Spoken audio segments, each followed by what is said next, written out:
السلام علیکم۔ NHK world Japan کی اردو سروس میں محمود ملک حاضر ہے۔ آج منگل فروری کی 22 تاریخ ہے۔ اب آپ اردو میں خبریں سنیے۔ روس کے صدر ولادیمیر پوٹن نے یوکرین میں بقول ان کے قیام امن کے لیے فوجی تعینات کرنے کا حکم جاری کر دیا ہے۔ اس سے قبل انہوں نے علیحدگی اختیار کرنے والے 2 علاقوں کو خود مختار ریاستیں تسلیم کرنے کا اعلان کیا۔ جناب پوٹن نے پیر کے روز قوم سے خطاب کیا جو ٹی وی پر نشر کیا گیا۔ انہوں نے یوکرین کی حکومت پر روس نواز علیحدگی پسندوں کے زیر قبضہ الگ ہونے والے 2 علاقوں پر حملے جاری رکھتے ہوئے جنگ بندی کے معاہدے کی خلاف ورزی کرنے کا الزام عائد کیا۔ جناب پوٹن نے کہا کہ ان علاقوں کی آزادی اور خود مختاری کو فوراً تسلیم کرنے کا عرصے سے زیر التوا فیصلہ کیا جانا ضروری ہے۔ اس کے بعد انہوں نے حکم نامے پر دستخط کر دیے۔ امریکی صدر جو بائیڈن کی حکومت کے ایک سینئر عہدیدار نے نامہ نگاروں کو بتایا کہ روسی عوام کے لیے جناب پوٹن کی تقریر کا مقصد جنگ کا جواز پیدا کرنا تھا۔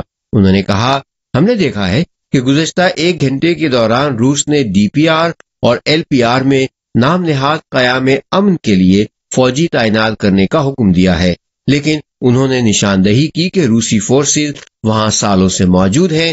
انہوں نے مزید کہا کہ ان علاقوں میں فقط فوج منتقل کرنا مقصود ہوتا تو یہ کوئی نیا قدم نہ ہوتا۔ ایک نامہ نگار نے ان سے سوال کیا کہ آیا مذکورہ علاقوں میں روسی فوجیوں کے داخلے کو امریکی حکومت ایسی جارحیت خیال کرے گی جس کے باعث امریکی پابندیاں عائد کی جا سکیں؟ تو جواب میں عہدیدار نے کہا کہ حکومت روسی اقدامات پر احتیاط سے نظر رکھے گی اور جائزہ لینے کے بعد صورتحال کے مطابق جوابی اقدام اٹھائے گی۔ امریکی صدر جو بائیڈن نے ایک انتظامی حکم نامے پر دستخط کر دیے ہیں جس کے تحت مشرقی یوکرین میں روس نواز فورسز کے زیر تسلط علاقوں کے ساتھ تجارت ممنوع قرار دے دی گئی ہے۔ جناب بائیڈن نے ان پابندیوں کا حکم پیر کے روز جاری کیا۔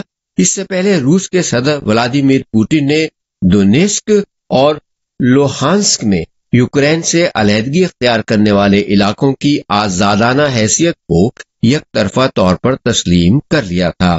انتظامی حکم نامے میں امریکی شہریوں اور اداروں کو مذکورہ علاقوں کے ساتھ اشیاء و خدمات کی تجارت سے منع کیا گیا ہے۔ نئی سرمایہ کاری سمیت قرضوں یا عطیے کی شکل میں رقوم کی فراہمی جیسا مالیاتی لین دین بھی ممنوع قرار دے دیا گیا ہے۔ مذکورہ خطوں میں سرگرم کمپنیوں اور دیگر اداروں سے تعلق رکھنے والے افراد کی جائیدادیں قبضے میں لی جا سکتی ہیں۔ توقع ہے کہ بائیڈن حکومت بقول اس کے روس کی بین الاقوامی سطح پر کرائی گئی یقین دہانیوں کی واضح خلاف ورزیوں کا جواب دینے کے لیے مزید اقدامات کا اعلان کرے گی، لیکن اس کا یہ بھی کہنا ہے کہ یہ جوابی اقدامات یوکرین پر روس کے حملے کی صورت میں یورپی اتحادیوں کے ساتھ مل کر تیار کیے جانے والے سخت معاشی اقدامات پر مبنی رد عمل سے علیحدہ ہوں گے۔ جاپان کے وزیر اعظم کشیدا فومیو نے مشرقی یوکرین میں علیحدہ ہونے والے 2 علاقوں کی آزادی کو روس کی جانب سے تسلیم کیے جانے کی سختی سے مذمت کی ہے۔ جناب کشیدا نے منگل کے روز نامہ نگاروں کو بتایا کہ روس کا اقدام یوکرین کی سلامتی اور خود مختاری سے انحراف اور بین الاقوامی قانون کی خلاف ورزی ہے جس کی اجازت نہیں دی جا سکتی ہے۔ انہوں نے کہا کہ جاپان اس صورتحال کو تشویش کی نگاہ سے دیکھتا رہے گا اور بشمول پابندیوں کے متفقہ جوابی اقدامات مربوط بنانے کے لیے G7 کے دیگر ممالک سمیت عالمی برادری کے ساتھ مل کر کام کرے گا۔ وزیر اعظم نے کہا کہ یوکرین پر روس کے حملے کی صورت میں G7 میں شامل ارکان اور بین الاقوامی برادری کے ساتھ کام کرتے ہوئے جاپان بھی اقدامات کرے گا۔ جناب کشیدا نے کہا کہ انہیں بتایا گیا ہے کہ بعض جاپانی شہری یوکرین چھوڑ رہے ہیں، لیکن کئی جاپانی وہاں رکنے کا ارادہ رکھتے ہیں۔ ان میں سے ایسے جاپانی بھی شامل ہیں جن کے اہل خانہ کا تعلق یوکرین سے بنتا ہے۔ انہوں نے کہا کہ کشیدگی میں اضافہ ہونے کے باعث حکومت سفارت خانہ جاپان کی وساطت سے جاپانی شہریوں پر ملک چھوڑنے کے لیے زور دیتی رہے گی۔ روس کے صدر ولادیمیر پوٹن کی طرف سے مشرقی یوکرین میں علیحدہ ہونے والی 2 ریاستوں کو تسلیم کیے جانے کے بعد ٹوکیو اسٹاک ایکسچینج کی نکے اوسط میں منگل کے روز گراوٹ دیکھنے میں آئی ہے۔ دن کو لین دین کا آغاز ہوتے ہی سرمایہ کاروں نے حصے فروخت کرنا شروع کر دیے۔ نکے اوسط میں مختصر دورانیے کے لیے 600 پوائنٹ سے زائد کمی ریکارڈ کی گئی، تاہم دوپہر کے بعد سرمایہ کاروں نے حصے دوبارہ خریدے۔ معیاری اشاریہ نکے 225 دن کے اختتام پر پیر کے بند بھاؤ سے 461 پوائنٹ کم ہو کر 26,449 پوائنٹس پر بند ہوا۔ مارکیٹ کے ذرائع کے مطابق یوکرین سے متعلق تشویش میں مزید اضافہ ہوتا جا رہا ہے اور مغرب کے روس کے ساتھ خراب ہوتے ہوئے تعلقات سے عالمی معیشت متاثر ہونے کے خدشات بھی بڑھتے جا رہے ہیں۔ ان کا یہ بھی کہنا ہے کہ صورتحال پر غیر یقینی طاری رہنے کے امکان کے پیش نظر کئی سرمایہ کار خطرات مول لینے کو تیار نہیں ہیں اور احتیاط کا دامن تھامے ہوئے ہیں۔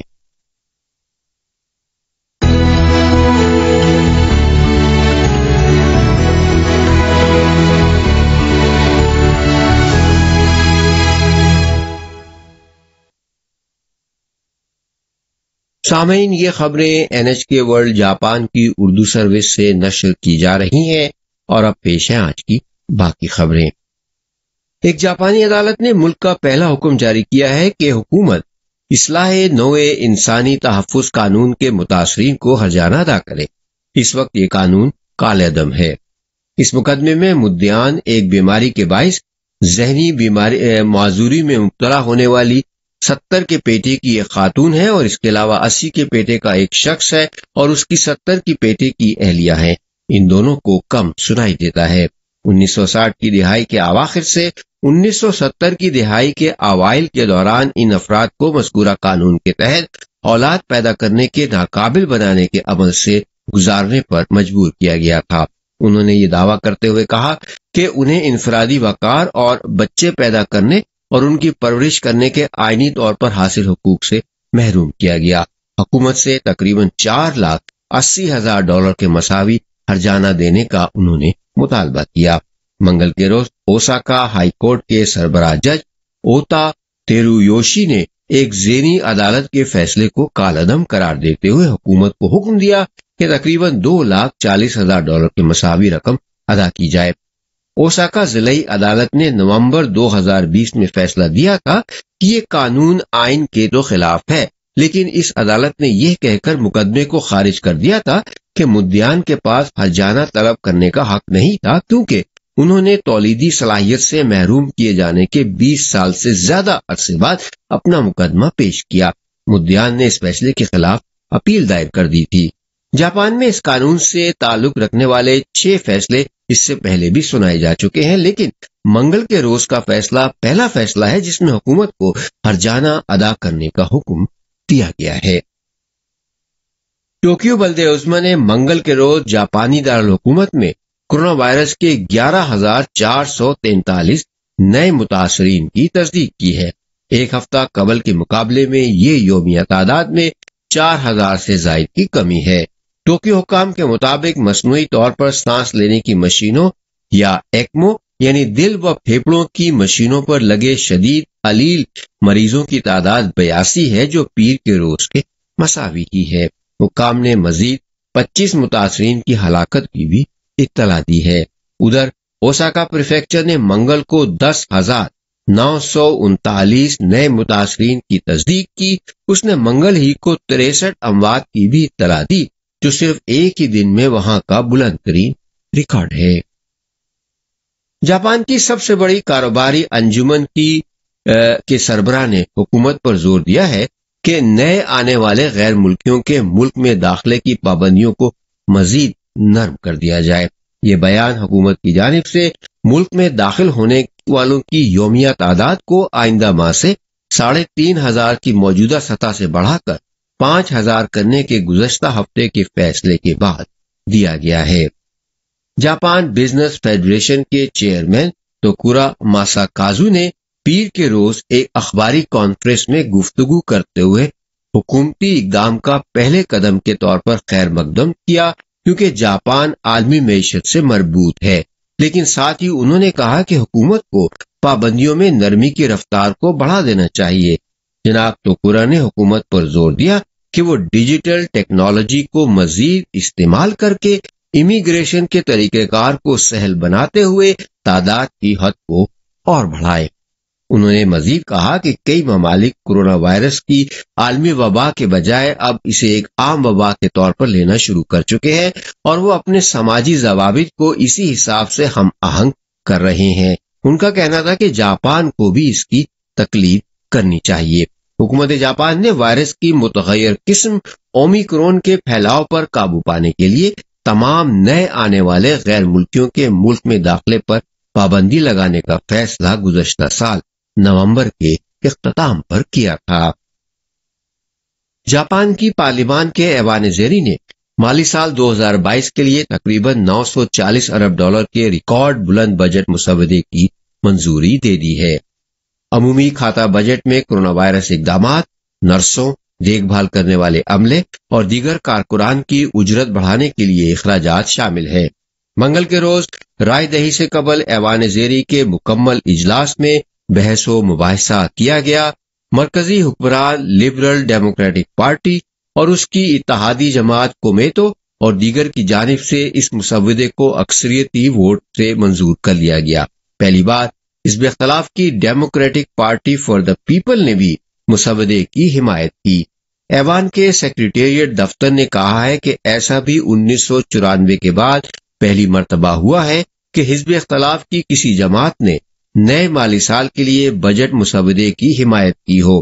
مذکورہ مسودہ ایوان بالا کو بھیج دیا گیا ہے۔ اس ایوان میں کسی ووٹ کے بغیر بھی یہ آئین میں بیان کی گئی شرائط کی بنیاد پر آئندہ ماہ کے اختتام پر مالی سال ختم ہونے سے پہلے 23 مارچ کو خود بخود نافذ العمل ہو جائے گا۔ ایوان زیری میں اس مسودے کی جلد ترین منظوری 1999 میں اس وقت کے وزیر اعظم اوبوچی کیزو کی انتظامیہ کے دور کے بعد دوسری بار ہوئی ہے۔ آج کی پہلی خبر ایک بار پھر سن لیجیے۔ روس کے صدر ولادیمیر پوٹن نے یوکرین میں بقول ان کے قیام امن کے لیے فوجی تعینات کرنے کا حکم جاری کر دیا ہے۔ اس سے قبل انہوں نے علیحدگی اختیار کرنے والے 2 علاقوں کو خود مختار ریاستیں تسلیم کرنے کا اعلان کیا۔ جناب پوٹن نے پیر کے روز قوم سے خطاب کیا جو ٹی وی پر نشر کیا گیا۔ انہوں نے یوکرین کی حکومت پر روس نواز علیحدگی پسندوں کے زیر قبضہ الگ ہونے والے 2 علاقوں پر حملے جاری رکھتے ہوئے جنگ بندی کے معاہدے کی خلاف ورزی کرنے کا الزام عائد کیا۔ جناب پوٹن نے کہا کہ ان علاقوں کی آزادی اور خود مختاری کو فوراً تسلیم کرنے کا عرصے سے زیر التوا فیصلہ کیا جانا ضروری ہے۔ اس کے بعد انہوں نے حکم نامے پر دستخط کر دیے۔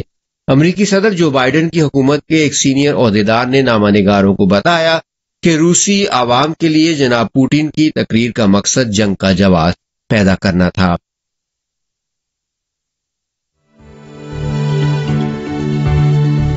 NHK ورلڈ جاپان کی اردو سروس سے خبریں ختم ہوئیں۔